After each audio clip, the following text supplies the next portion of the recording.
Good day everyone, we are the Group 10 and we will be reporting the Region 9 Zamboanga Peninsula. Zamboanga Peninsula is an administrative region in the Philippines and designated as Region 9. Technically, matatagpuan ang Zamboanga Peninsula in western part of Mindanao, and because of that, itong region na ito ay tinatawag din dati na Western Mindanao. In this region, binubuo ito ng 3 provinces which are Zamboanga del Norte, Zamboanga Sibugay, and Zamboanga del Sur, including 4 cities which are Dapitan, Dipolog, Isabela, and Pagadian, and the highly urbanized city of Zamboanga City. So, bakit tinawag na urbanized city ang Zamboanga City? Because among the 4 cities in Zamboanga Peninsula or Region 9, this city has the highest number of population that comes to live in this city. And also, Zamboanga City is very developed. Maraming human structures such as houses, commercial buildings, roads, mga tulay, and railways. Fast facts: did you know the capital of Zamboanga del Norte is Dipolog City that has a land area in hectares of 730,100. Its major industries are agriculture, fishing, mining, and coconut industry. It has 2 cities and 25 towns and municipalities. Dipolog City is also known as the gateway to Western Mindanao dahil located ito sa northwestern part ng province na Zamboanga del Norte. Kung sa Quezon, ang gateway ay ang Chaong, sa Zamboanga Peninsula naman, Dipolog City ang gateway. Next is the Zamboanga del Sur. Zamboanga del Sur's capital is Pagadian City that has a land area of 591,416 in hectares.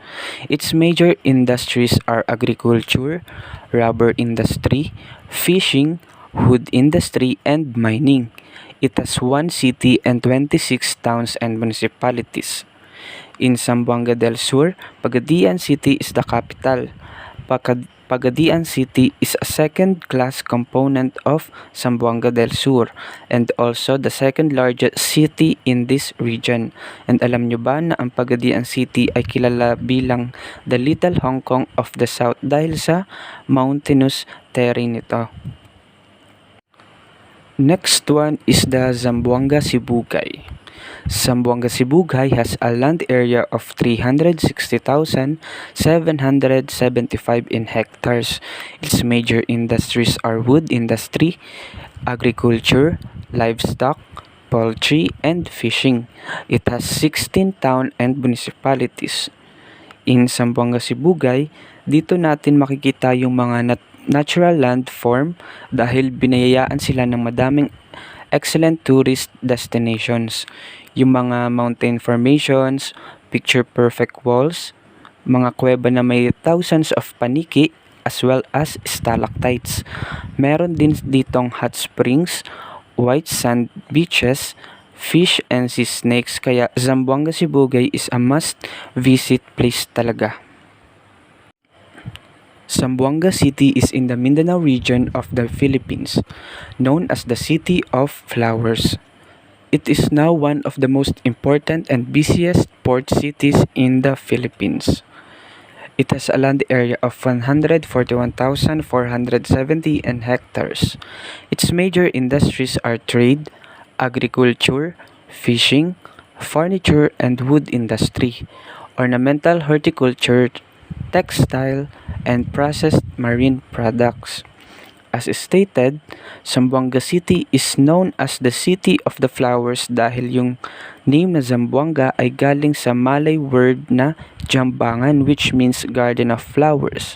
Zamboanga City is popular dahil they present at doon natin makikita yung unique cultural tourism experience.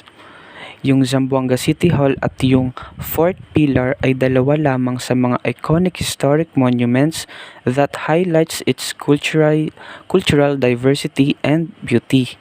Both of them ay nakatayo for hundreds of years. Next, port of access. The Zamboanga Peninsula has an international airport and two domestic airports. It is also accessible by boat and land. Kung gusto nating eroplano ang sakyan natin papuntang Zamboanga Peninsula, meron tayong tatlong airport: Zamboanga International Airport, Dipolog Airport, and Pagadian Airport. Kung galing tayong Manila, madali tayong makakakita o makakakuha ng flight dahil nag-o-offer ang Philippine Airlines or PAL and Cebu Pacific ng flight from Manila to Zamboanga. For Manila, may mga flights daw na direct mismo sa Zamboanga International Airport, Dipolog Airport, and Pagadian Airport. Cebu Pacific also has regular flights to Zamboanga City via Cagayan de Oro and Davao City. Kung mas prefer naman natin mag-travel by sea and not by air, meron sa Zamboanga City na mga ports, like ports in Zamboanga City and Dapitan City from Manila, Cebu, and Dumaguete. And ito yung mga ferries na nag-o-offer ng trips sa Zamboanga ports. Ito yung Ocean Jet, To Go, Montenegro Lines, and Allison Shipping Lines, and Super Shuttle Ferry. Pero kung hindi naman natin prefer mag-travel by air and by sea, pwede naman tayo mag-travel by land. There are different bus lines that offer trips to Zamboanga from Dipolog, Pagadian, Cagayan de Oro, and vice versa. But only Piltranco covers the Manila-Zamboanga route and has a daily trips via Bacolod which takes 38 hours. Ibig sabihin, walang ibang bus line sa nagta-travel maliban sa Piltranco. And once na nasa Zamboanga Peninsula ka na, madami namang makikita doon na taxis, jeepneys, tricycles na pwedeng sakyan kung saan mo gustong pupunta. And also, may habal-habal din doon na available para kung gusto mo mag-travel around the cities, municipalities, and barangays, may masasakyan ka.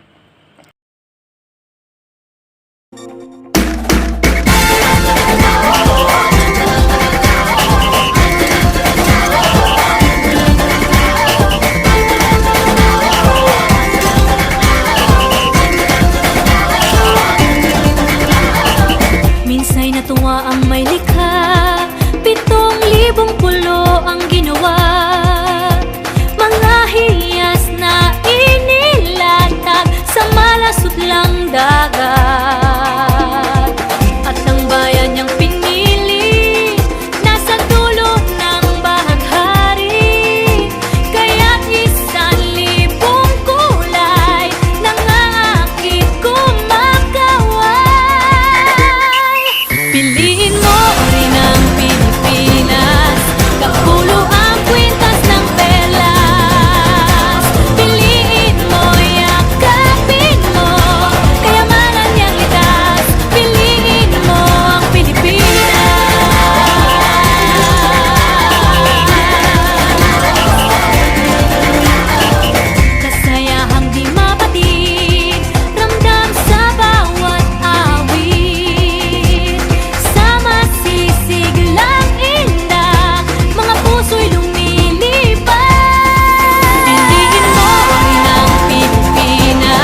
party in the Philippines. Now with Angeline, Quinto Bueno on the TV screen.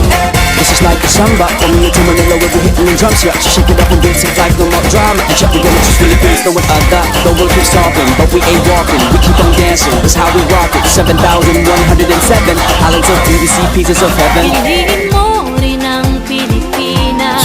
Piliin mo rin ang Pilipinas. Piliin mo rin ang Pilipinas. Piliin mo rin ang Pilipinas. Piliin mo rin ang Pilipinas. Kapulo ang kwintas ng pelas. Piliin mo, yakapin mo, kayamanan niyang likas. Piliin mo ang Pilipinas. Kapulo ang kwintas ng pelas. Piliin mo, yakapin mo, kayamanan niyang likas. Piliin mo ang Pilipinas. Piliin mo ang Pilipinas.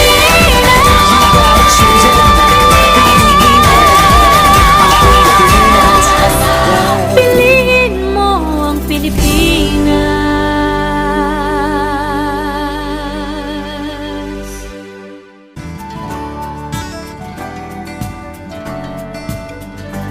Ikaw ba'y nalulungkot, naiinip, nababagot? Ikaw ba'y napapagod? Araw-gabi puro kayo. Buhay mo ba'y walang saysay, walang sigla, walang kulay? Bawat araw ba'y pareho, parang walang pagbabago? Tara na, biyahe tayo, kasama ang pamilya. Barkada at buong grupo, para mag-enjoy ng todo.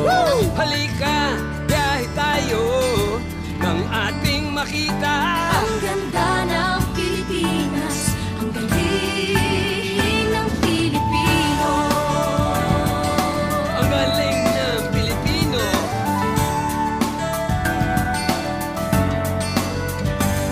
Napasyal ka na ba sa Intramuros at Luneta? Palawan, Bigan at Batanes. Subic, Baguio at Rice Terraces. Narating mo na ba ang 100 Islands and Chocolate Hills? Pagudbud, Puerto Galera. Waterfalls ng Maria Cristina. Tara na, biyahe tayo mula Pasko hanggang Hulo. Nang makilala ng gusto ang ating kapwa Pilipino. Halika, biyahe tayo nang ating makita ang ganda ng Pilipinas. Ang galing ng Pilipino. Ikutin mo may 7,100 isla ang minamahal kong Pilipinas. Luzon, Visayas, Mindanao ating puntahan. Huwag maging dayuhan sa sarili mong bayan. Subukan mo na bang mag-rapid sa pagsanhay? Mag-diving sa Anilaw, Mag-surfing sa Siargao. Nalasahan mo na ba ang mangga ng Guimaras? Pansit Molo, Jen Santuna. at punet ng Ilocania. Tara na, biyahe tayo na makatulong kahit paano Sa pag-unlad ng kabuhayan Ng ating mga kababayan. Halika, biyahe tayo.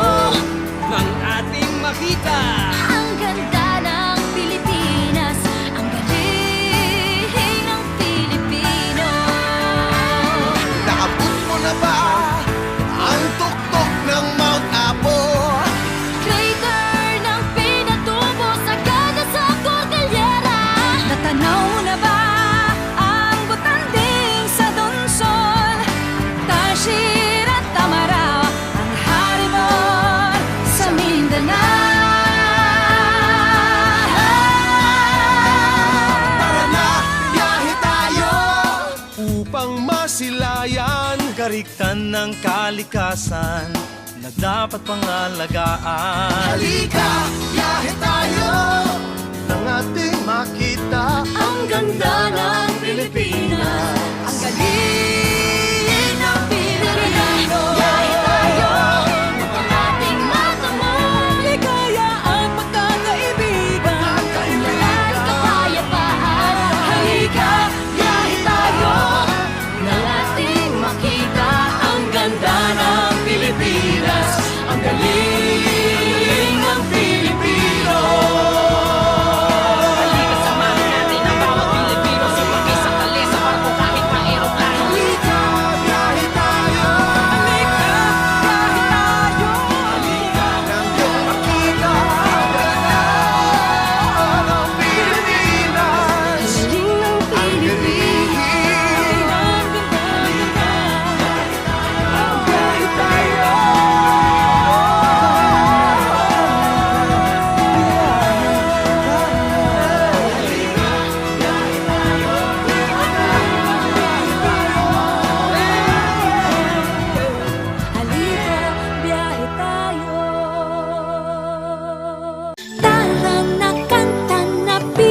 daigdig Bumibirit, bumibirit, tinig mong malupit Humihirit, humihirit, sige pa, pet, Bumibirit, bumibirit, kay lupet Humihirit, humihirit, yeah, I bet Lutang na lutang ang galing ng Pinas Dito ka na, tara na, kanta na Ang galing mo kapatid kailanman Buong bansa ngayon ay kakanta Kakanta Tara na kanta na Pilipinas Ipakita na ang galing ng Pilipino Tara na kanta na Pilipinas Oh, tara na kanta na Pilipinas Tara na kanta na Pilipinas Ipakita na ang galing ng Pilipino Tara na kanta na Pilipinas Oh, tara na kanta na Pilipinas Tara na kanta na Pilipinas Ipakita na ang galing ng Pilipinas Tara na kanta na Pilipinas Kanta na Pilipinas I-share ang liwanag at ligaya Feel good Pilipinas, feel good kapamilya I-share ang sigla at ang pag-asa Feel good Pilipinas, feel good kapamilya Sa bawat galaw ay kasabay ka We share one beat, tayo'y iisa Wala namang nag-iba Bawat kapwa Pinoy kapamilya No need to wait Just shake it, share it Letter D. Food and delicacies. Biliran. Spanish sardines, also known as Spanish-style sardines or a homemade sardines. Usually, ang mga ginagamit nilang isda dito is tamban or kaya bangus. Lechon, basoy. Basoy is a pork and liver soup. Like pinakbet, there are many versions of this dish. Halang-halang or chicken halang-halang, a Filipino chicken dish similar to ginataang manok, also known chicken tinola with pepper and coconut milk. Halang-halang similar to tinola at first glance, but certain ingredients makes it unique which gives this dish its own identity.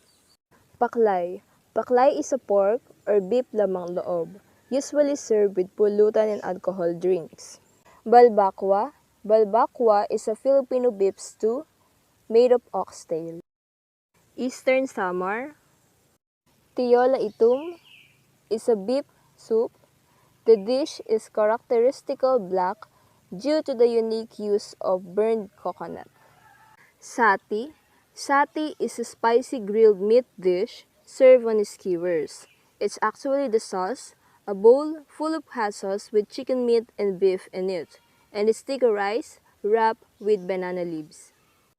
Cuaracha, also known as red frog crab and sea cockroach, a cross between a large sea crab and a big spiny lobster. Cuaracha also found in Bataan. Cuaracha is 300 to 400 per kilo, depending on size and supply as of November 2019. Leyte. Taclobo kilawin is endangered giant clam shells, or kabibe. Next is talaba, or oyster, and then chicken snake, or a crispy fried chicken intestines, o isaw, and then oxtail kare-kare, a tail of a beef of animal, also known as kare-kareng buntot.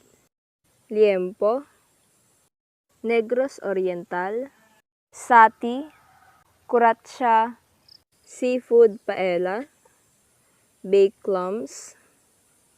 Knickerbocker is localized version of our famous Filipino dessert, which is halo-halo. Lokot-lokot, also known as Zamboanga rolls, a common delicacy in Zamboanga. Lokot-lokot is made of cups of water, brown sugar, ganta rice, and oil. Pianono is a Filipino sponge cake roll. Pianono is a soft, pillowy sponge cake and creamy margarine and sugar filling. A Filipino-style jelly roll is mildly sweet and the perfect accompaniment to tea or coffee. Chika lang is a snack or merienda. These snacks prepared and cooked from home, and some people sell this just outside from their houses. Chika lang is a type of donut made of malagkit or a glutinous rice flour.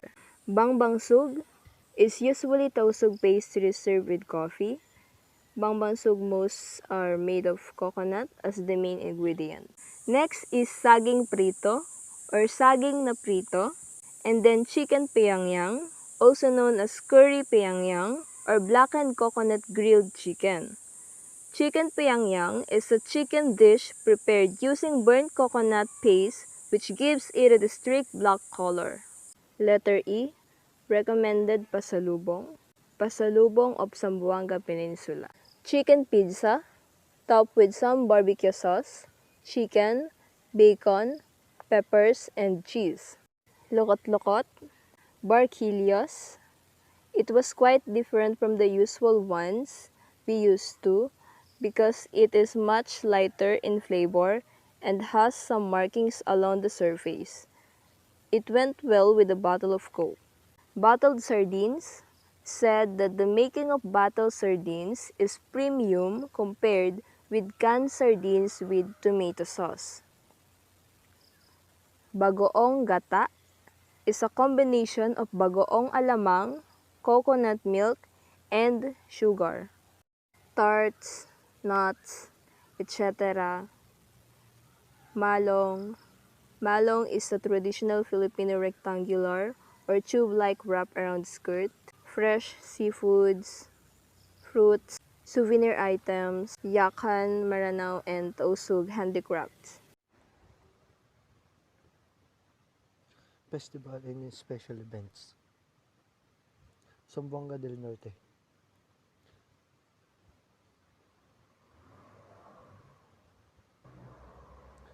Zamboanga Peninsula is designated as a Region 9. The name Zamboanga came from Malay word Sambangan, meaning a place where wildflowers grow. The region consists of three provinces: 1 Zamboanga del Norte, 2 Zamboanga Sibuyagay, 3 Zamboanga del Sur, and 2 charactered cities: 1 Zamboanga City, highly urbanized city, 2 is Isabela City. Dito sa Zamboanga del Norte, ang una nating festival is Buklog Festival, February 2, a Thanksgiving festival of the Subanen where religious rituals or rites are done. Buklog is an elaborate Thanksgiving ritual system of the Subanen, an indigenous people in the southern Philippines. The head of the host family, usually a village chief called Timuay, plans the ritual system to express gratitude to the spirit. Kasunod ay Hujaka Festival, May 29 hanggang June 7. A week-long celebration to showcase Zamboanga del Norte's best agritourism, both street dancing and pace of which from participation from the different municipalities of the province. Number this Kinabuhay Festival, June 22 hanggang July 25, annual celebration for St. James the Pitan's patron saint. Next, Zamboanga del Sur, Kutsitsa Festival, April 26, a Thanksgiving festival for the bountiful harvest. It highlights its street dancing competition and agri-trade fair. Megayon Festival, September 11 hanggang 17, annual celebration of the founding anniversary of the province. Zamboanga Sibugay, Sibug-Sibug Festival, February 15 to 26. Oyster in Zamboanga Sibugay is the most delicious, juices, meatiest, and biggest oyster. The locals hold the Sibug-Sibug Festival to celebrate its oyster industry. Pasalamat Festival, January 15, 29, a street dancing competition presenting the traditional way of holding Thanksgiving celebration among the Subanets and Kalibugans. Pasikas Festival, May 1, annual celebration honoring Senior San Jose Mamumuo, the patron of Ipil. Bangus Festival, December 8, Thanksgiving Festival celebrating the abundance of bangus or milk fish in the province. The festival highlights its annual culinary contest. Kasadyan Festival, December 15, 1980, is celebrate to commemorate the founding anniversary of the municipality in Diplahan. The highlights of the festival include street dancing, parade, and search for Miss Diplahan.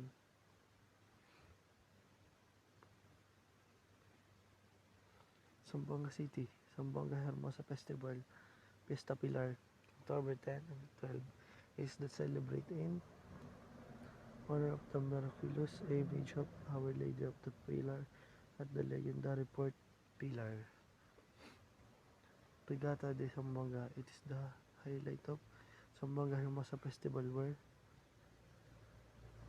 colorful bintas are set to race. Fishing, agriculture, and mining are the region's major industries. The region produces the most fish, accounts for almost one-fifth of the country's fish production. It also supplies 70% of the domestic requirements for dried fish. It is also considered as the sardines capital of the Philippines. Zamboanga City is also dubbed as the sardines capital of the Philippines, for 11 out of 12 sardines companies in the country are produced here.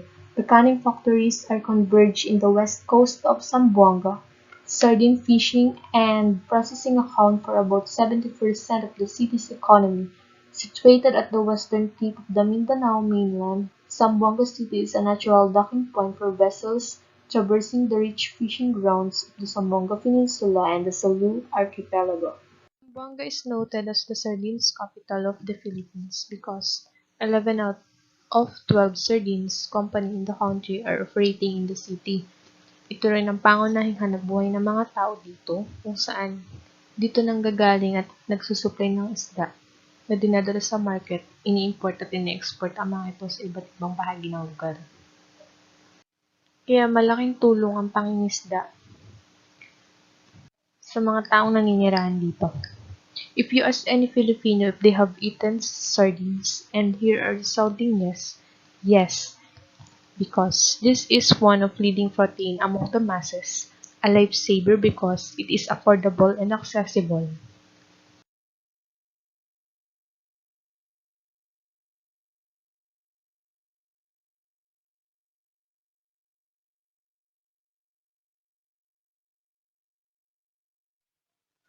Mega Global is one of the 11 sardines canning factory in Zamboanga City, which is considered as sardines capital of the Philippines. The company was founded by William Chu Lim. They started from one fishing vessel, then had expanded to 55 fishing vessels.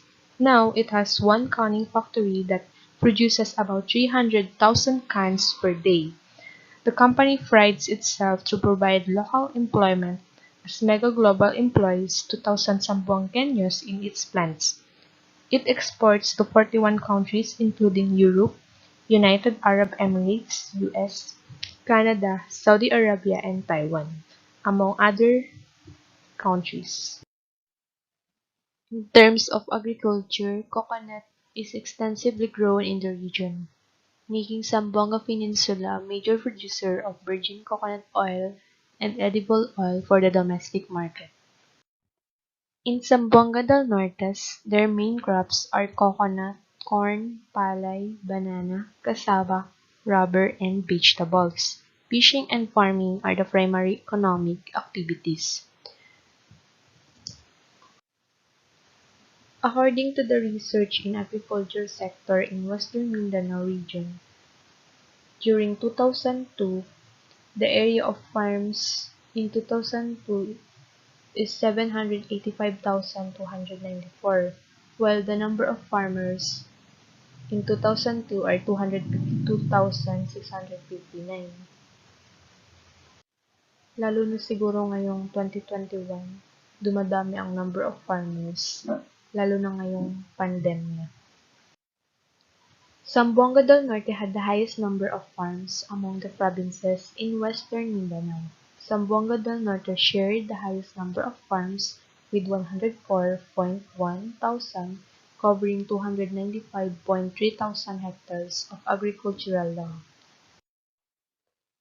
Palay was the major temporary crop in the region, followed by corn. Coconut was dominant permanent crop. The individual system of irrigation was common in Western Mindanao.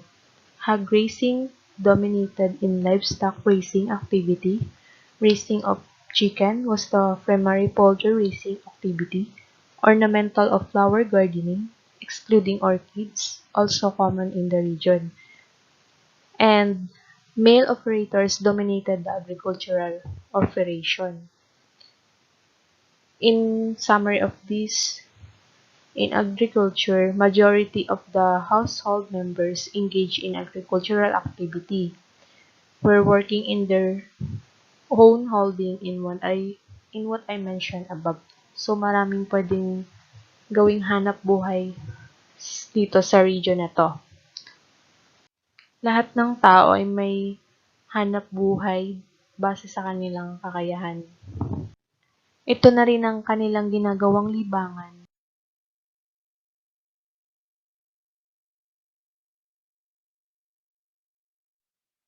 The third is mining. It also has a huge deposits of precious minerals including gold, silver, copper, chromite, iron, and other minerals.